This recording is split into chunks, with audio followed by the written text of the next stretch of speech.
자, 역사를 가장 역사답게 가르친다고 자부하는 황현필입니다.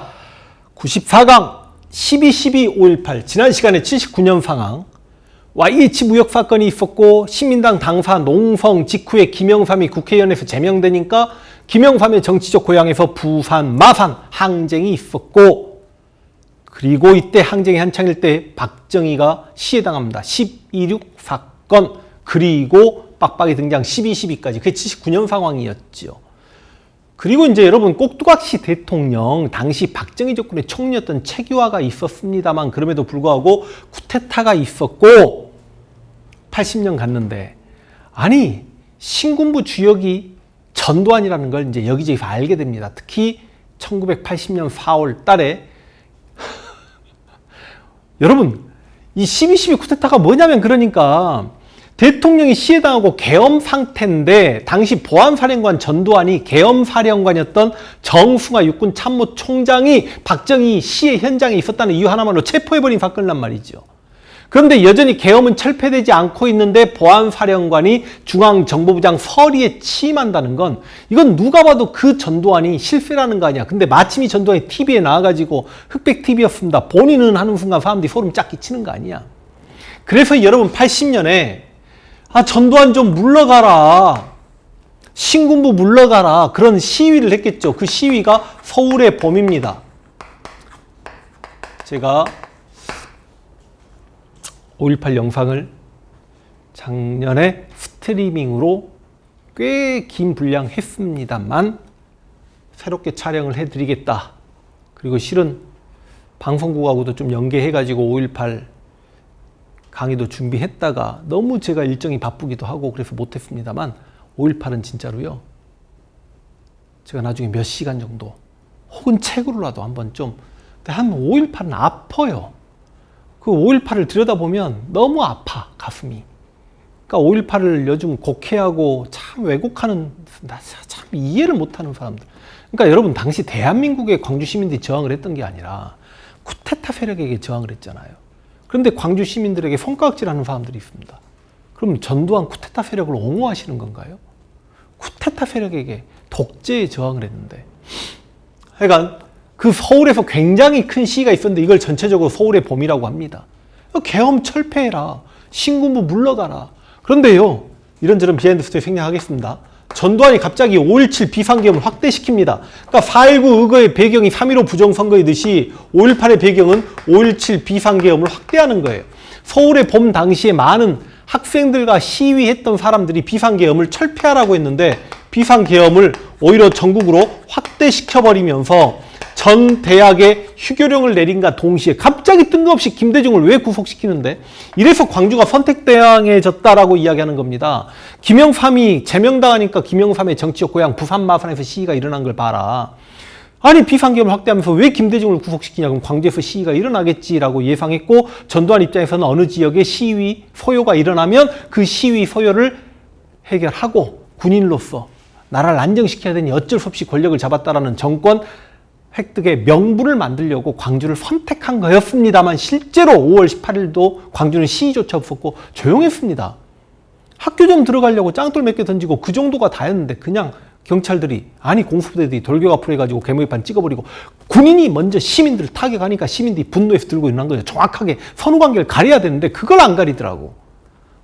그래서 바로 5.17 비상계엄 확대 때문에 5.18 광주 민주화 운동이 80년에. 근데 5.18 광주 민주화 운동 자체를 가지고 뭐 비하인드 스토리를 제가 한도 끝도 없이 이야기할 수는 없는 거고 이 강의에서. 이러면 이 시간은 다 끝난 거예요. 79년에 12.12. 그거에 대한 반발 서울의 봄. 5.17 비상계엄 확대 때문에 5.18 광주 민주화 운동입니다. 대신 나중에 이제 4.19, 5.18 유월항쟁을 한꺼번에 비교해야 되는 유월항쟁 할 때쯤에 비교를 한번 할까요? 그런데 4.19나 유월항쟁은 시민들이 무장하지 않습니다. 5.18 광주 민주화운동은 시민들이 무장했다. 시민군이 조직되었다. 시민군이 도청을 장악했다. 이 과정에서 계엄군이 다시 도청을 탈환하고 막 이러고 저러고 하는 과정에서 굉장히 많은 인명 피해가 있었다. 그 정도 잡아주시면 되겠습니다. 그런데 이제 5.18 광주 민주화운동을 거의 마무리 지어놓고 전두환이 국가보위비상대책위원회, 국보위를 만든다라는 것도 좀 알고 계시면 좋겠고요. 국가보위비상대책위원회 안 헷갈려야 됩니다. 국가재건최고회의는 박정희 군정, 통일주체국민회의에서 대통령을 선출했던 건 언제입니까? 빨리요. 그건 유신. 국가보위비상대책위원회는 빡빡이 그렇게 잡으시면 되겠습니다. 그리고 빡빡이가요 개헌을 합니다. 원래요 빡빡이도 대통령이 돼요 유신에서. 그러니까 여기 최규하도 유신체제로 통일주체국민회의에서 대통령이 되고 전두환도 유신체제에서 대통령이 되긴 합니다만 스스로 유신을 끝내기 위한 개헌을 80년 10월 무렵인가 하게 되는데 그게 몇 차 개헌이냐면 8차 개헌입니다. 5.18 광주민주화운동 직후에 8차 개헌이 단행됩니다. 이 8차 개헌이 바로 7년 단임제 개헌입니다. 대통령을 아까 얼마나 빡빡이가 머리 쓴 거냐면 지금까지 이승만하고 박정희가 4년 중임제 하려다가 그 대통령의 임기를 연장시키려다 독재자 소리 들었는데 나는 한 번만 하겠다. 근데 7년 하겠다. 그래서 7년 단임제 개헌을 했고 대통령은 어디서 선출하냐면 체육관에서 선출합니다. 전두환은 박정희 통일주체국민회의보다 2배 되는 선거인단들 5,000명 모아놓고 대통령에 당선이 되는데 또 누군가가 전두환을 한이라고 써요. 환이 아니라. 혹시 앞에 박정희 기억하십니까? 박정희, 전두환 동일인물이면 진짜 민주투사입니다. 그래서 7년 단임제 가안선제 개헌을 했고 대통령에 취임한다. 그러면 이제 다음 시간이 바로 전두환 정권이 되겠습니다. 그래서 5.18 광주 민주화운동 직후에 8차 개헌도 은근히 시험에 나온다는 것 좀 알고 계시면 되겠고 광주 민주화운동 막 이런저런 비하인드 스토리 이야기 안 하면 오히려 시험이 굉장히 쉽게 풀린다라는 거 문제 한번 보겠습니다. 밑줄근 이 사건의 계기로 가장 적절한 것 사진 속 외국인의 푸른 눈의 목격자로 불리는 독일 기자 헌터 펜츠 영화 택시 운전사. 그럼 이 사건 영화 택시 운전사 생각하면 더군다나 또 힌트가 나왔죠. 1980년. 그럼 누가 뭐라고 해도 광주 민주화운동이 1980년인 건 다 알고 계시죠. 그러면 5.18 광주 민주화운동입니다. 이 사건의 계기야 계기. 여러분 광주 민주화운동의 계기로 갑자기 3.15 부정선거 나와 이런 식으로 기출이 된다니까. 그러니까 선지 1번 날릴 수 있겠죠? 베트남 파병, 여러분 베트남 파병은 65년인데 브라운 각서는 66년이었죠. 공부했죠?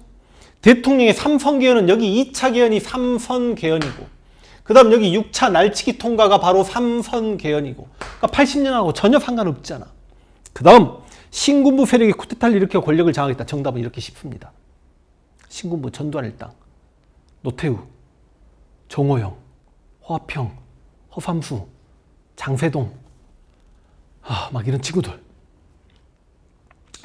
국민의 직선제 요구를 거부한 4.13 호헌조치 이거는 이제 바로 다음 시간쯤에 공부하게 될 6월 항쟁 때 바로 4.13 호헌조치가 6월 항쟁의 배경이다.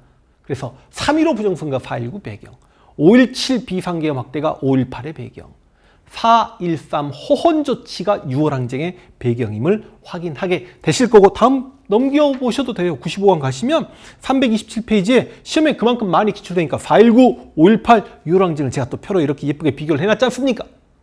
됐죠? 자, 94강 이렇게 마무리하겠습니다.